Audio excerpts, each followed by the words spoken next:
আসসালামু আলাইকুম প্রিয় শিক্ষার্থী বন্ধুগণ, অষ্টম শ্রেণীর গণিত বইয়ের বাইনারি সংখ্যা পদ্ধতি অধ্যায়ের দ্বিতীয় ক্লাসে তোমাদের স্বাগতম। এখানে দেখো, আজকে আমরা আলোচনা করব বাইনারি সংখ্যার প্রক্রিয়াকরণ, অর্থাৎ যোগ, বিয়োগ, গুণ, ভাগ কিভাবে সম্পন্ন করতে হয় তা আমরা হাতে কলমে শিখব। তো প্রথমে আমরা দেখব বাইনারি সংখ্যার যোগ। ধরো তোমাকে দশমিকে 2 এবং 3, দশমিক বলতে 10 সংখ্যা পদ্ধতিতে তোমাকে 2 এবং 3কে যোগ করতে বলা হলো। তাহলে তুমি কি করবে? 2 এবং 3, 2 আর 3 যোগ করলে 5 তা বলবে। খুব সহজেই তোমরা এটা বলে ফেলবা। ওকে, এখন যদি আমরা এটা ক্যালকুলেটরের মধ্যে করতে চাই তাহলে কি করব? এটা ক্যালকুলেটর, প্রথমে আমরা কি করব? প্রথম সংখ্যা 2 দিলাম, দ্বিতীয় সংখ্যা 3 দিলাম। ক্যালকুলেটর কি করলো? প্রক্রিয়াকরণ করে সঙ্গে সঙ্গে যোগফল এখানে প্রকাশ করে দিল। কিন্তু যন্ত্রকে আমাদের 10 ভিত্তিক সংখ্যা বোঝানো কঠিন। আমরা পূর্বের ক্লাসে বলেছি যে ক্যালকুলেটর যন্ত্র বলো বা কম্পিউটার, ল্যাপটপ, এরা হচ্ছে মানুষের বোধগম্য ভাষা বা দশমিক ভাষা বোঝে না, এরা শুধু বোঝে হচ্ছে বাইনারি সংখ্যা পদ্ধতি। ওকে, তাহলে তাকে বোঝাতে হবে বাইনারি দিয়ে। তাহলে তাকে কি দশমিক দিয়ে বোঝানো যাবে না, তাকে বোঝাতে হবে কি দিয়ে? বাইনারি দিয়ে। তাহলে বাইনারি দিয়ে আমরা কীভাবে বুঝাবো? দেখো, বাইনারিতে অঙ্ক কেবল দুটি। বাইনারি অঙ্ক দুটিকে সম্ভাব্য কত উপায়ে যোগ করা যায় তা নিচের ছকে দেখানো হলো। তাহলে দেখো, এই যে বাইনারির একটা ছক আছে, এই ছকে কী বলা হয়েছে? দেখো, বাইনারিতে আমরা যোগের কিছু রুলস দেওয়া আছে। সেই রুলস কী হচ্ছে? যদি আমরা 0 এবং 0, 0 একটা ডিজিট, এই 0 একটা ডিজিট, তো 0 আর 0 যোগ করলে যোগফলের মান কত হবে? 0 হবে। 0 এবং 1 যোগ করলে যোগফলের মান কত হবে? 1 হবে। 1 এবং 0 যোগ করলে যোগফলের মান কত হবে? 1 হবে। আবার 1 এবং 1 যোগ করলে যোগফলের মান হবে হচ্ছে 0, ক্যারি হবে 1। কীভাবে? দেখো, এখানে 1 যোগ 1 সমান কত হয়? 10 হয়। কিভাবে 10 হইল? দেখো, আমরা যদি নর্মালি চিন্তা করি, 1 আর 1 কত? 2। এখন 2 এর বাইনারি মান কত? এটা আমরা কিভাবে বের করব? তোমাদের পূর্বের ক্লাসে আমি একটি সংখ্যা সিরিজ মুখস্থ রাখতে বলছিলাম, সেটা হচ্ছে যে 1 2 4 8, বাকিটা আর লিখলাম না। তাহলে আমরা এখানে কত মান লিখব? 2 এর বাইনারি মান বের করব। তাহলে 1 2, তাহলে 2 এর নিচে আমরা 1 দিলাম, যেহেতু এই দুইটার সংখ্যা ব্যবহার হয়েছে, 1 এর নিচে 0 হবে, যেহেতু 1 আমরা ব্যবহার করছি না। তাহলে 2 এর বাইনারি মান কত হচ্ছে? 10।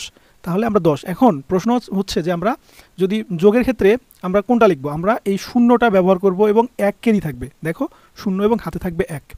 তো এখানে দেখো, লক্ষ্য করো, চতুর্থ, অর্থাৎ এই যোগের ক্ষেত্রে যদি 10 ভিত্তিকে রূপান্তর করতে বলা হয়, তাহলে ফলাফল আসে কত? 1 আর 1 যোগ করলে ইতিপূর্বে দেখিয়েছি 2। তাহলে 10 ভিত্তিতে 2 এর বাইনারি মান কত হবে? এখানে তোমাদের দেখালাম 10। তাহলে বাইনারি মান কত হবে? এখানে আমরা লিখে ফেলি যে 1 0। ওকে, তারপরে দেখো 2 10, অর্থাৎ বাইনারি সংখ্যা। দেখো, 2 10 মানে কি? 10 ভিত্তিক সংখ্যা। এর বাইনারি প্রকাশে কয়টি বিট দরকার হয়েছে? ফাঁকা করে লেখো। দেখো, এখানে 2টা বিট। 10 সমান কি? 2টা বিট। তাহলে আমরা এখানে কি লিখবো? যে 2টি। তারপর এখানে অনেক কথা বলা আছে, সো আসলে এগুলো অত বেশি ইম্পর্টেন্ট না। এখানে একটা উদাহরণ দেওয়া আছে। উদাহরণটা হচ্ছে যে দেখো, বাইনারি 1011, এর 10 ভিত্তিক সংখ্যা কত হয়? 11। আবার 101 সমান হয় 5, এখানে +5, এখানে +5, 1, তারপর 4টা 0 সমান 16। তো এগুলো কীভাবে করতে হয় তোমরা ইতিপূর্বেই শিখেছো, তারপরে তোমাদের মনে আবার রিভিউ করার জন্য আমি একটি জাস্ট দেখাচ্ছি। এর মধ্যে প্রথমটা যদি আমরা একটু দেখি যে এখানে কি দেওয়া আছে, দেখো 1011। তো ইতিপূর্বে আমরা বলেছি যে একটা সংখ্যা সিরিজ মাথায় রাখতে হবে, সেটা হচ্ছে 1 2 4 8 16। তো এই প্রথমে 4টা সংখ্যার জন্য, এই 1-এর জন্য প্রথম ঘরে 1 লিখব, মানে ক্রম অনুসারে আমরা মানগুলো বসাই দিব 1 1 0 1। এখন আমরা কি করব? যে এই 1 যে মানগুলো আছে সেই মানগুলো আমরা যোগ করে দিব। তাহলে কত যোগ হবে? 8 2 1। তাহলে 8 আর 2 এ 10, 10 আর 1 এ 11। তাহলে আমাদের 10 ভিত্তিক সংখ্যা পদ্ধতিতে এর মান কত হবে? 11। দেখো, এখানে 11 লিখে ফেলেছি। দেখো, তাহলে এই অঙ্কগুলো করার জন্য প্রথমে আমাদের যে বাইনারি যোগের ক্ষেত্রে 4টা নিয়ম ছিল, সেই 4টা নিয়ম আগে লিখে নিতে হবে। আমরা 4টা নিয়ম আগে লিখি। প্রথমে কি ছিল? যে 0-র সাথে যদি আমরা 0 যোগ করি তাহলে তার যোগফল কত হয়? 0। আবার 0-র সাথে যদি আমরা 1 যোগ করি তার যোগফল কত হয়? 1। আবার 1-এর সাথে যদি 0 যোগ করি তার যোগফল হয় কত? 1। এবং 1-এর সাথে যদি 1 যোগ করি তাহলে তার যোগফল হয় 0 এবং হাতে থাকে কত? 1। ওকে, তো এখন এই 4টা রুলস ব্যবহার করে আমরা এই যোগগুলো করি। তাহলে 1 আর 1-এ যদি আমরা যোগ করি, 1 আর 1-এ কত হয়? 0। আমার হাতে থাকে কত? 1। আবার এই একটা কোথায় যুক্ত হবে? এই উপরের 1-এ যুক্ত হবে, বা এই যে এইখানে যুক্ত হবে। তাহলে এই 1 আর 1-এ যোগ করলে কত হয়? তাহলে 1 আর 1 যোগ করলে কত হয়? 0, হাতে থাকে 1। তাহলে এই 0 আর 0 যোগ করলে কত হয়? 0, হাতে থাকে 1, একটা এখানে নেমে আসবে। তাহলে 1 আর হচ্ছে 1-এ যোগ করলে 0, হাতে থাকে 1। তাহলে প্রথম সংখ্যার যোগফল কত হইল আমাদের? 1 0 0 1। এখন আমরা একটু পরীক্ষা করে দেখব যে আসলে আমাদের এই যোগফলটা ঠিক আছে কিনা। এই পরীক্ষাকে বলা হয় শুদ্ধি পরীক্ষা। কিভাবে করব? আমরা এই 101-কে দশমিকে রূপান্তর করব, আর 11-কেও দশমিকে রূপান্তর করব। করার পর আমরা যোগ করব। যোগ করলে যে মানটা আসবে এবং এই যোগফলের আমরা আবার দশমিকে রূপান্তর করব। যদি সবগুলার সেম মান আসে যে যোগ করার পর, তাহলে আমরা বুঝবো ঠিক আছে। তাহলে আমরা 1 0 1 কী করব, 1 2 4 সিরিজটা লিখলাম। তাহলে এই 1 এখানে আসলো, 2 সমান 0, 4 সমান 1। তাহলে 4 আর 1 5, তাহলে 1 0 1 মানে কত পেলাম, 5। আবার 1 1 সমান আমরা জানি 3। কীভাবে 3 হয় দেখো, 1 2 4, তাহলে 1 আর 1 2 আগে যোগ করলে 3, 5 আর 3 যোগ করলে কত হয় 8। এখন 8 হয়েছে। এখন 1 0 0 1 এইটাকে আমরা কি করব, কাতে কনভার্ট করব। তাহলে তোমরা খেয়াল করো, আমি এখানে সিরিজটা লিখে নিই, 1 2 4 8 16, তাই না? তাহলে এই 1 সমান 0, কয়টা 0 আছে, 3টা 0 দিয়ে দিলাম, তারপরে একটা আসলো কত, 1। ওকে, তাহলে দেখো আমাদের 1 আছে, শুধু সেই সংখ্যাটা নিব। এখানে 8-এর উপর 1 আছে, 8-এর সঙ্গে, তাহলে আমরা আমাদের সংখ্যাটি কত হবে, 8। তাহলে আমরা এই 5 আর 3 যোগ করলে 8 পেলাম, এবং মানে এই 101 সমান 5, 11 সমান হচ্ছে 3, যোগ করলে কত হয় 8, এবং এর মানও কত 8। তাহলে আমাদের অঙ্ক ঠিক আছে। একইভাবে আমরা প্রত্যেকটি অঙ্কই করতে পারি। তো আমরা প্রত্যেকটি অঙ্ক না দেখিয়ে আমরা হচ্ছে শেষের অঙ্কটি দেখাই। তোমাদের যদি কোনো অঙ্ক বুঝতে না পারো বা করতে না পারো, তাহলে কমেন্ট সেকশনে জানাবা, আমি অঙ্কগুলো সমাধান করে দেওয়ার চেষ্টা করব।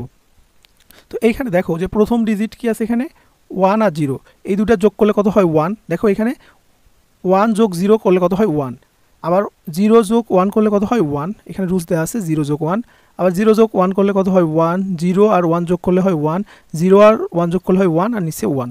তোমরা শুদ্ধি পরীক্ষা করে নিতে পারো। তাহলে শুদ্ধি পরীক্ষার ক্ষেত্রে 1 2 4 8 16 32, তাহলে প্রথমে 1 আসলো, তারপর 0 2 4, 4টা 0, তাহলে 2 3 4 আর 1 আসবে 32-এ। তাহলে আমরা যোগ করবো কত, 32 আর 1, তাহলে কত হলো 33।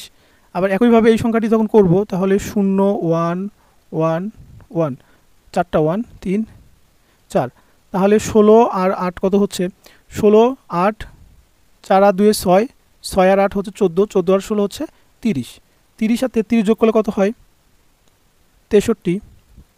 এখন আমাদের এই যোগফল সমান 63 আসে কিনা আমরা একটু দেখে নিব, তাই না? তাহলে আমাদের সংখ্যা সিরিজটা কত ছিল, 1 2 4 6 8 16, তাহলে 1 1 কয়টা 1 2 4 6টা, 1 1 4টা 8। আচ্ছা, আমি আবার লিখে নিচ্ছি এটা, এগুলো একটু মিশাই দিয়ে। তাহলে এইখানে যদি আমরা একটু দেখি যে 1 2 4 8 16 32, তাহলে 2 4 6টা 1, তাহলে এখানে 2 3 4 5 6। তাহলে আমরা একটু যদি যোগ করি, তাহলে 2 আর 1 3, 3 আর 4 7, 7 8 15, 15 আর 16 31, 31 আর 32 সমান কত 33।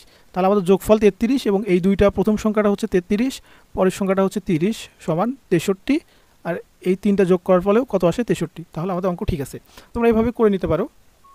এখন 10 ভিত্তিক সংখ্যা পদ্ধতিতে ভগ্নাংশ রয়েছে, যেমন ভগ্নাংশ যদি থাকে একই নিয়মে তোমরা করে দিবা।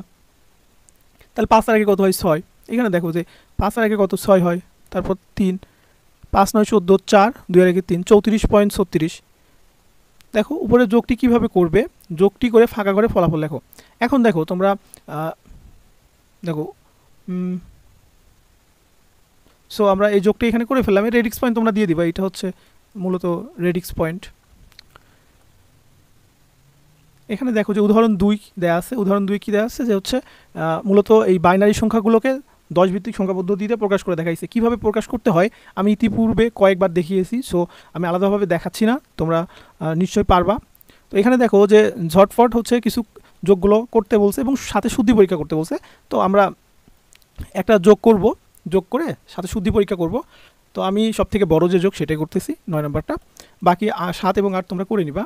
তো কি করব, প্রথমে এই দেখো 0 আর 1 যদি আমরা যোগ করি কত হয় 1 হয়, 1 আর 0 যোগ করলেও 1 হয়, 1 আর 1 যোগ করলে 0 হয়, হাতে থাকে কত, কেরি থাকে 1, এই একটা যোগ হবে 1 এর সাথে, 1 আর 1 যোগ করলে হয় 0, কেরি থাকে 1, এই 0 আর 0 যোগ করলে হয় 0, এই কেরি একটা নিচে নেমে আসলো, 0 আর 1 যোগ করলে হয় 1, 1 আর 1 যোগ করলে হয় 0, কেরি থাকে 1, এই দশমিকটা নেমে আসলো, এই কেরিটা এখন যুক্ত হবে 0 এর সাথে, 0 আর এই 1 যদি আমি করি তা যোগ করি, তাহলে 0 আর 1 যোগ করলে হয় 1, 1 আর 1 যোগ করলে হয় 0, কেরি থাকবে কত 1, এই 1 আর 1 যোগ করলে 1 যোগ 1 করলে হয় 10, 1 কেরি থাকবে 0 নেমে আসলো এখানে, তাহলে 0 আর 1 যদি আমি যোগ করি তাহলে হয় 1, কেরি থাকবে 1, এই 1 আর 1 যদি আমি যোগ করি তাহলে 0, শূন্য শূন্য যোগ করলে শূন্য, কেরি থাকবে 1, এই 1টা এখানে নেমে আসবে, 1 আর 1 যোগ করলে হয় 10।